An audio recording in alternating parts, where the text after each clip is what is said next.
Well, hello, I'm Tamara and welcome to my YouTube channel. Be sure to subscribe because my channel is difficult to find. So once you lose it, you may never find it again. So we're going to talk about narcissists and seduction. So before we get into it, before I confuse you, I want you to tell me what do you do? Let's say you like somebody and you're like, oh my gosh, that person is so cute. I wish I could be with that person, or there's just something about them that you really like. What is your approach? Do you have a tactic? Do you go into autopilot? Like I want you to think about how you naturally behave before I talk to you about what narcissists do, because I want to know, do you do what narcissists do? Is what they do common or is it uncommon? Is it unique or is it the same as everyone else? So we have to ask these questions. We have to think a little deeper here. So before I skew you, how do you behave? Do you play mind games with someone that you're attracted to? Are you a little meaner? Are you aggressive? Are you sweeter? Do you flirt? And how do you flirt with the person? Is it in a seductive way or is it in a lighthearted, cute way? And what do narcissists do versus your everyday average person? I think when I was younger, I thought romance was supposed to be like the movies where they're having these intense arguments and then they're making up, and you have this script in your head of how things are supposed to go. Do you think that people argue more when they're in romantic relationships, or do you think they argue less? I think emotions run high. I think people are way more sensitive when it comes to somebody that they're romantically interested in, something that a friend could say to you or a family member.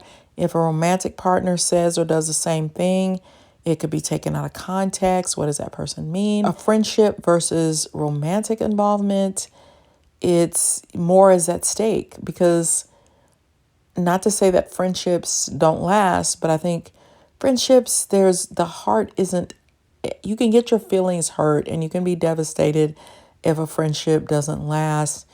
But I think friends, even though some people say they have toxic friends that stab them in the back, but I think overall, a friendship, I think you can have more of a sense of safety to go forward, be yourself, be who you are. When there's a romantic interest involved, it's like, oh, I gotta look good, or I gotta dress differently. Not that you wouldn't do that with a friend, but it's just, with a friend, you might have times when you're like, I don't look my best, and guess what? I don't care, you don't care. We're just chilling, we're hanging out. Whereas with a romantic person, you can get hurt so much more easily. So you're more defensive, you more have your guard up, because the hurt and pain from a romantic breakup can be so excruciating and devastating. So what is your approach to love? Do you smile at the person? Do you go for friendship first, even though you know that there's like some attraction? So you're kind of flirty, but you start off kind of like, hey, we're enjoying each other, we're getting along. Or does romance develop with the opposite sex because you're getting along and clicking so well that now you start looking at this person like, like this could be a romantic relationship? Or if you start off with somebody and you're just like, ooh, they look good. Ooh, I would love to get that person's number. And you start off with just attraction. How do you act? I want you to focus on this question. So we're going to pivot. Are you mean to them? Are you mean to your romantic interest? Is there room to be mean when it comes to romance? Ever? When do you get mean? Is it because they cheated on you? Is it because you're jealous? Oh, you were looking at that person. I saw you looking at him in the store. I saw you looking at her at the mall. Is it because you just feel like I don't want them to take advantage of me? I want them to know that I will stand up for myself. And so you're kind of mean to the person, or you feel comfortable being blunt, or sometimes you use their words against them. Like, I'm trying to define, when is it just a love, romantic relationship, and when does it become narcissism? And the reason I think this is so important is because everybody who's ever divorced anybody, there's a high number of those people that are going to say the person was a narcissist. Because things get ugly, they get mad at each other, they can do some things that are hurtful or that seem disregarding, like cheating or like spending the whole bank account when you know you can't pay your bills. And just, I mean, people can be so hurtful in relationships without there even being a drop of narcissism. Some people kind of feel like they have license to, I mean, think about all the songs where they're calling a woman a B bad word, and they feel like they have the right to do that when, they have these women in their videos that are half clothed or whatever. It seems like there's this room in society for bad behavior when it comes to relationships. On the flip side, two questions. How do you want to be treated in a relationship? Now, here's the tricky part. Your subconscious wants something different than your conscience. Your subconscious wants to fix things. Your subconscious wants something that has to be fixed. Your conscious is going to say, I want to be treated nicely. I want to be treated well. I want to be complimented. I want them to give me gifts. I want us to get along. I want us to be intensely attracted to each other. Stuff like that. Your subconscious is going to say, where have I been wounded in my childhood, in my teenage years, in my adulthood? Did I get bullied a lot in school? Well, now I'm an adult. I have more power. So my subconscious wants intensity. If you notice, if you have both parents and one is really nice and one is really mean, if you find an exact replica of your kind parent, you're not going to be as attracted. Usually, you're going to be more attracted to somebody who's like the mean parent, unfortunately, right? So we're thinking narcissism here in the back of our minds. So when you merge those two things, what does the conscious want? What does the unconscious want? What is that going to attract? And what are you willing to put up with?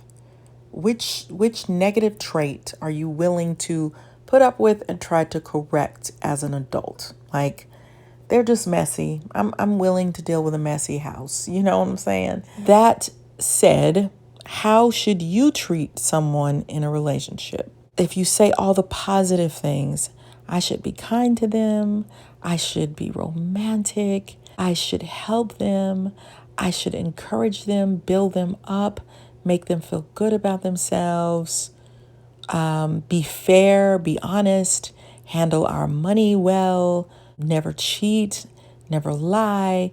Are you willing to be all those things? And if you truly are all those things, is somebody going to be attracted to you? Is their subconscious going to be attracted to you? So I want to know, back to that question, is there an area of meanness? So let's talk about playing hard to get. Would you say that playing hard to get is a nice trait or a mean trait? It is deceptive in a way. Is it acceptable in a romantic relationship? Or is that a big clue that someone is a narcissist if they're playing hard to get? There's a lot of gameplay that goes into relationships anyway. Playing hard to get can backfire because it makes the other person feel insecure. Narcissists are the kings and queens of playing hard to get. They get your adrenaline going, they get your body chemicals going. They can yank you up and then all the way back down. You are working with the person and they pass by you and they smile and they bat their eyelashes at you, and then you see them 30 minutes later and they pretend like they don't see you when you walk past them, or they look at you like, why are you saying hi to me? So narcissists make people feel very bad. So in a love relationship, I would go for some stability. Think about the people in your life who make you feel safe, who you feel like have had a crush on you, that have made you feel relaxed and like, I'm gonna be kind to you, versus ones that are spiking this huge adrenaline rush and surge of energy because they yank you way up and they yank you way back down. Playing hard to get can be vicious. It can be a narcissist playground, a tool that they can use to gaslight you. It is in their wheelhouse. It can be vindictive and destructive in a relationship. The way they play it is they play it so good. It can be like the thing that you're getting intermittent rewards. So you never know, when is the person gonna smile at me again and be kind and helpful like they were for a few seconds or way in the beginning. So then they jerk you way back down and they're mean.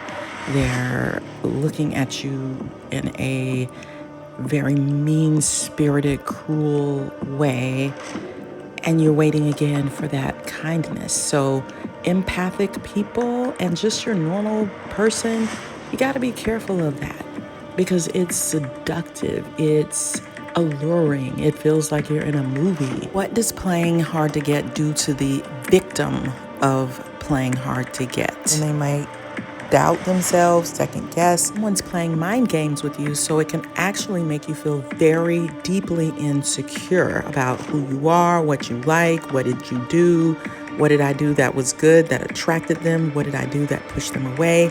And then your brain is totally scrambled on, how do I act again in this situation? Let's say you're the one playing hard to get with somebody. And they're not getting to know the real you, and maybe you don't know the real you, and so you're playing all of these games because you're not in touch with yourself, or if you're a narcissist, you may have difficulty deepening a connection with someone. So you're doing something very surface level to win someone over. So what is seduction? Because I think narcissists can seduce people. So seducing is to make someone feel attracted to you, or you know what with you. It can be to entice someone into bed, persuade or trick someone into doing something with you by making it very attractive. So by default, that doesn't seem very genuine. And I think you need to think about, how can I be genuine? How can I be authentically me? Because this is the person that someone is going to have to be with. So I think narcissists can become very surface level. There's not a lot of depth. I think narcissists can be friendly and nice and fun with people who are outside of their love interest.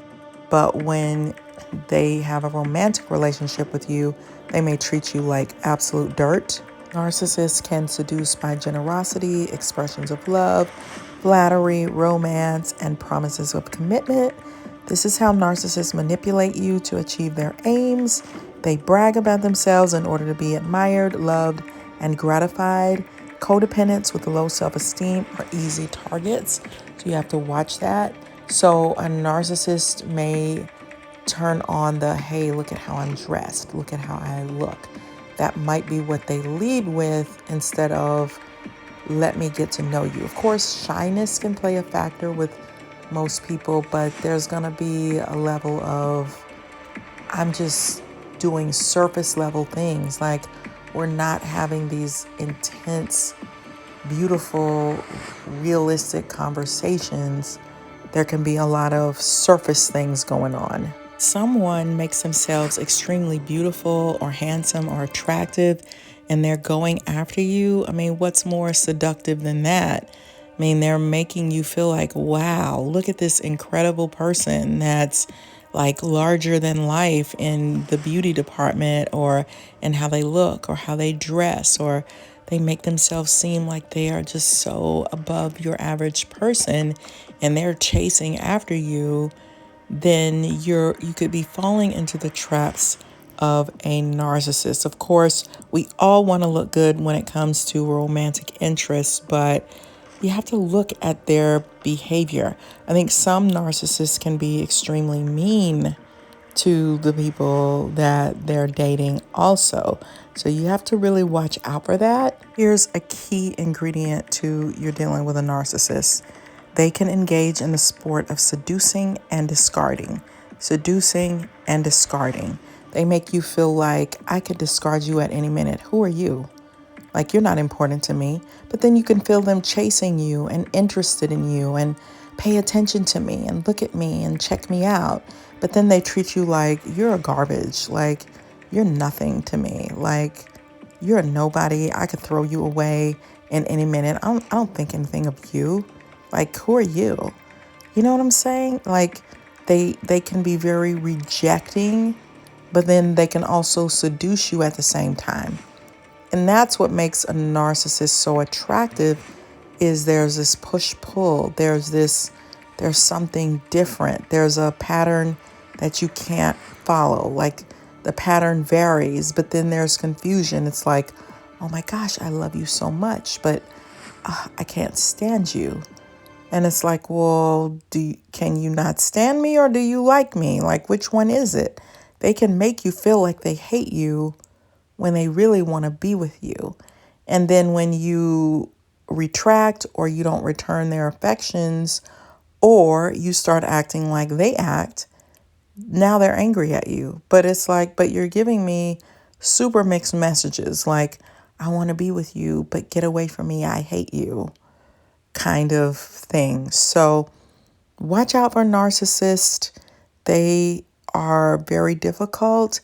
I don't think love should be that confusing.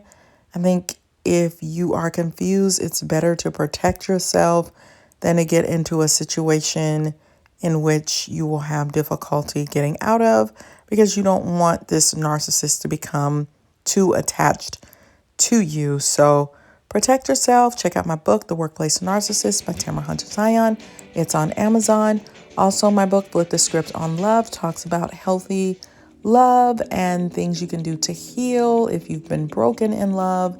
I think both of those books will help you a lot. Check them out. I'll put the link in the description. And stay away from those narcissists. Watch out if you're being heavily seduced. It may seem appealing at first, but then there's this undercurrent of awfulness that's happening at the same time, or shallowness, like an empty. It's all about the aesthetics and not the depth that's in one's heart. So be careful. See you later, guys. Bye.